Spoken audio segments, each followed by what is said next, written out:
எல்லோருக்கும் வணக்கம். இன்னைக்கு நாம கிரிப்டோ உலகத்துல ரொம்பவே பிரபலமான ஒரு பிளாட்ஃபார்ம் பத்தி தான் பார்க்க போறோம். அதுதான் பைனான்ஸ். குறிப்பா நீங்க ஒரு பிகினரா இருந்தா இது உங்களுக்கு ரொம்பவே உதவியா இருக்கும். பைனான்ஸ்னா என்ன? அதுல எப்படி சேஃபா ட்ரேடிங் ஆரம்பிக்கிறது? இந்த ரெண்டு முக்கியமான கேள்விக்கும் தான் இன்னைக்கு நாம தெளிவா பதில் பார்க்க போறோம்.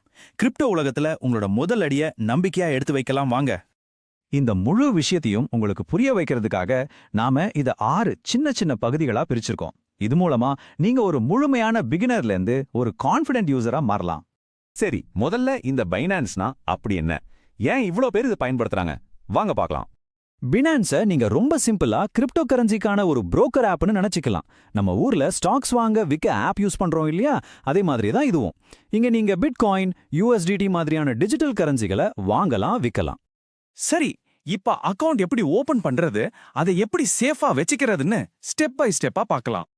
இது ரொம்ப சிம்பிளான ப்ராசஸ் தான். முதல்ல ஒரு அக்கவுண்ட் கிரியேட் பண்ணுங்க. அடுத்து KYC வெரிஃபிகேஷன், அதாவது நோ யோர் கஸ்டமர்னு சொல்லுவாங்க, அதை முடிக்கணும். இதுக்கு உங்க அரசு அடையாள அட்டை போதும்.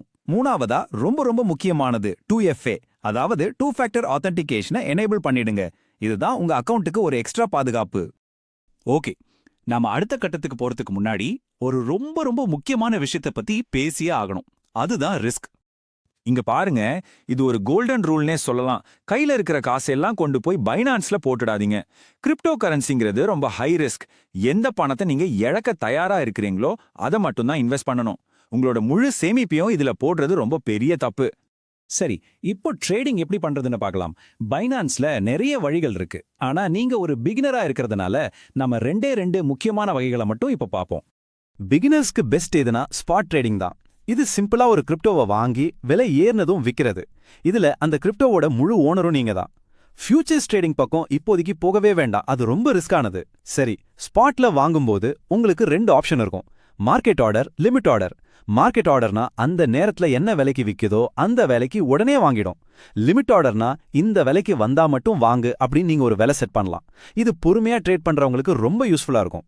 ட்ரேடிங் ஆரம்பிக்கிறதுக்கு உங்க அக்கவுண்ட்ல பணம் போடணும் இல்லையா?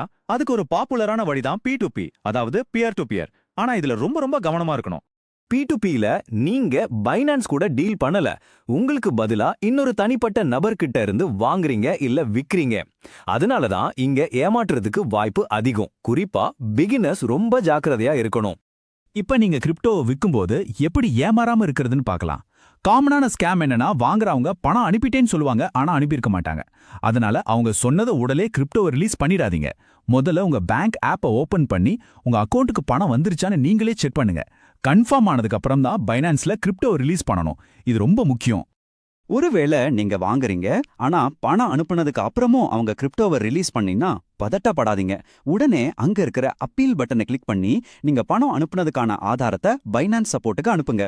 சரி, இந்த ட்ரேடிங் எல்லாம் கொஞ்சம் பழகிட்டீங்கன்னா உங்க கிரிப்டோவை வளர்க்கறதுக்கு பைனான்ஸ்ல இன்னும் சில வழிகள் இருக்கு. ஸ்டேக்கிங், சேவிங்ஸ் மாதிரியான விஷயங்கள் எல்லாம் இருக்கு. இது மூலமா நீங்க ஆக்டிவா ட்ரேட் பண்ணாமலேயே ஒரு பாசிவ் இன்கம் மாதிரி பார்க்கலாம். ஆனா ஒன்னு தெரிஞ்சுக்கோங்க, இது ஒவ்வொன்றுலயும் தனித்தனியா ரிஸ்க் இருக்கு. அதனால எதையும் முயற்சி பண்றதுக்கு முன்னாடி அதை பத்தி நல்லா படிச்சு தெரிஞ்சுக்கோங்க. சரி, கடைசியா பிகினர்ஸ் பொதுவா என்னென்ன தவறுகள் செய்வாங்க, அதை எப்படி தவிர்க்கலான்னு பார்த்து இந்த செஷனை முடிக்கலாம். இந்த 5 விஷயத்தையும் மனசுல நல்லா பதிய வச்சுக்கோங்க. 1, உங்களால இழக்க முடியற பணத்தை மட்டும் இன்வெஸ்ட் பண்ணுங்க. 2, ஆரம்பத்துல ஃபியூச்சர்ஸ் ட்ரேடிங் பக்கம் போகாதீங்க, ஸ்பாட் ட்ரேடிங் மட்டும் பண்ணுங்க. 3, P2Pல விற்கும் போது உங்க பேங்க் அக்கவுண்ட செக் பண்ணாம கிரிப்டோவை ரிலீஸ் பண்ணாதீங்க. 4, போலியான வெப்சைட் லிங்க்ஸ்ல இருந்து ஜாக்கிரதையா இருங்க. 5, உங்க அக்கவுண்ட்டுக்கு கண்டிப்பா 2FA செக்யூரிட்டியை ஆன் பண்ணி வைங்க. மொத்தத்துல பைனான்ஸ் ஒரு பவர்ஃபுல்லான டூல் தான். கிரிப்டோ உலகத்துக்குள்ள நுழைய ஒரு நல்ல வழி. ஆனா அந்த சக்தி கூடவே ஒரு பெரிய பொறுப்பும் வருது. அதனால சின்னதா ஆரம்பிங்க, தொடர்ந்து கத்துக்கோங்க. எல்லாத்துக்கும் மேல உங்க பணத்தோட பாதுகாப்புக்கு எப்பவுமே முதல் இடம் கொடுங்க.